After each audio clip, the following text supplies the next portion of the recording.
అందరికీ నమస్కారం అండి. దయచేసి మన వీడియోలు చూస్తున్న ప్రతి ఒక్కరూ లైక్స్ అండ్ సబ్స్క్రైబ్ చేస్తే నన్ను కూడా ప్రోత్సహించిన వారవుతారు. దీంతో మరిన్ని మంచి వీడియోలు చేసే అవకాశం కలుగుతుంది, గమనించగలరు. అందమైన జీవితం అనేది ఒక అద్భుతమైన ఊహ. ఎందుకంటే ఊహకందని అద్భుతమే జీవితం. జీవితం సైకిల్ ప్రయాణం లాంటిది. అదుపు తప్పకుండా ఉండాలంటే తొక్కుతూనే ఉండాలి. మన మంచి గుణాలను మనం మరచిపోవచ్చు, కానీ ఆ దేవుడు మాత్రం మరవడు. పాపములను మనము ఎదురించినంత కాలము అది మనలను జయించదు. ప్రతి ఒక్కరూ రోజుకి 5 లీటర్ల నీళ్లు తాగడము ప్రారంభిస్తే దేశంలో 95% వైద్యులకు పని దొరకదు. జీవితం ఒక గెలుపు ఓటముల కూడలి. కష్టం రెడ్ సిగ్నల్ లాంటిది. చాలాసేపు ఉంటుంది. ఓపిగ్గా అది ముగిసేదాకా ఎదురు చూడాల్సిందే. సుఖం గ్రీన్ సిగ్నల్ లాంటిది. కొద్దిసేపే ఉంటుంది, కానీ తర్వాత హుషారుగా ముందుకు దూసుకుపోవచ్చు. జీవితంలో విశ్వాసం ఓ పక్షి లాంటిది. తెల్లవారుజామున చీకటిలో కూడా కాంతిని ప్రసరింపచేస్తుంది. నువ్వు అద్భుతాల కోసం ఎదురు చూడకు. నీ జీవితమే ఒక మహా అద్భుతం. అలాగే ఆరోగ్యంగా లేని నీ జీవితం నీరు లేని నది లాంటిది. ప్రతి సంవత్సరానికి ఒక్కసారి పండుగ వస్తుంది, కానీ మనసుకు నచ్చిన వారు మనసారా ప్రేమగా మనతో మాట్లాడితే ప్రతిరోజు పండగే. ఒకరిని మనస్ఫూర్తిగా ప్రేమించడం మొదలు పెడితే ఆ ప్రేమ చివరి శ్వాస వదిలే వరకు అలాగే ఉంటుంది. మరణం మనిషికి మాత్రమే, ప్రేమకు మరణం లేదు. ఒక అందాన్ని మించిన మరొక అందం నీకు తప్పక దొరుకుతుంది, కానీ నిన్నులా ప్రేమించగలిగే అదే మనసు మాత్రం దొరకదు. అమ్మాయి మనం తనకి నచ్చినట్లు ఉంటేనే ప్రేమిస్తుంది. అమ్మ మనం ఎలా ఉన్నా మనల్ని ప్రేమిస్తుంది. నీకు కావలసిన దానికోసం శోధించకు, ఎదురు చూడకు. అది ఉండవలసిన చోటే ఉంది. నీవు ప్రశాంతంగా ఉంటే అదే నీకు లభిస్తుంది. గతం చేసిన గాయం మానినా గాయపు చిహ్నం మిగిలే ఉంటుంది.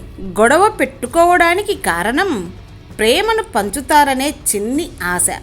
ఏ రోజు ఆ ఆశ ఆవిరవుతుందో ఆ రోజు నుండి గొడవలు ఉండవు. నిరాశ నిశ్శబ్దం మాత్రమే ఉంటాయి. గతం మీద కోపం లేదు, భవిష్యత్తు మీద ఆశ లేదు, వర్తమానం మీద ఆలోచన లేదు. అసలు జీవితం అంటేనే దిగులు లేదు. ఏదో బ్రతుకుతున్నానంటే బ్రతుకుతున్నానంతే. అందరికీ సమాన సామర్థ్యం ఉండకపోవచ్చు, కానీ సామర్థ్యాన్ని మెరుగుపరుచుకునే అవకాశాలు అందరికీ సమానమే. ఆయుధం లేకుండా మనల్ని చంపగలిగే వ్యక్తి మనం అతిగా ప్రేమించిన వారే అయి ఉంటారు, లేదా మనం ఎక్కువగా నమ్మిన వారే ఉంటారు. ఒకరితో ఒకరిని పోలుస్తున్నారు అంటే వారిద్దరిని విడదీస్తున్నారు అనే అర్థం.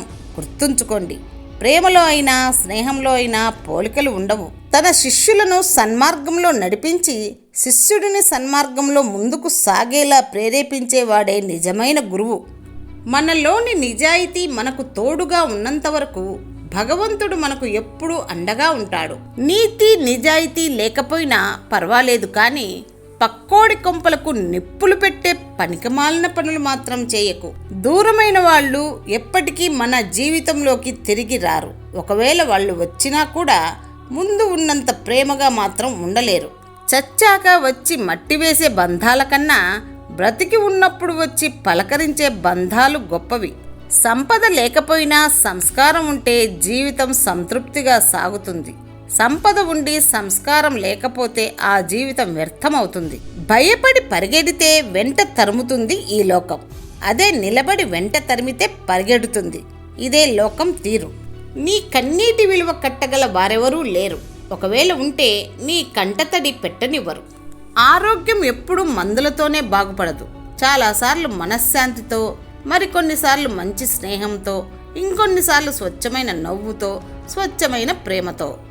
మగాడు ఆడదాని అందాన్ని చూసి మోజు పడతాడు, మోజు తీరగానే మరచిపోతాడు. కానీ ఆడది మగాడి మంచితనాన్ని చూసి ఒక్కసారి ఇష్టపడితే జన్మలో మరచిపోదు.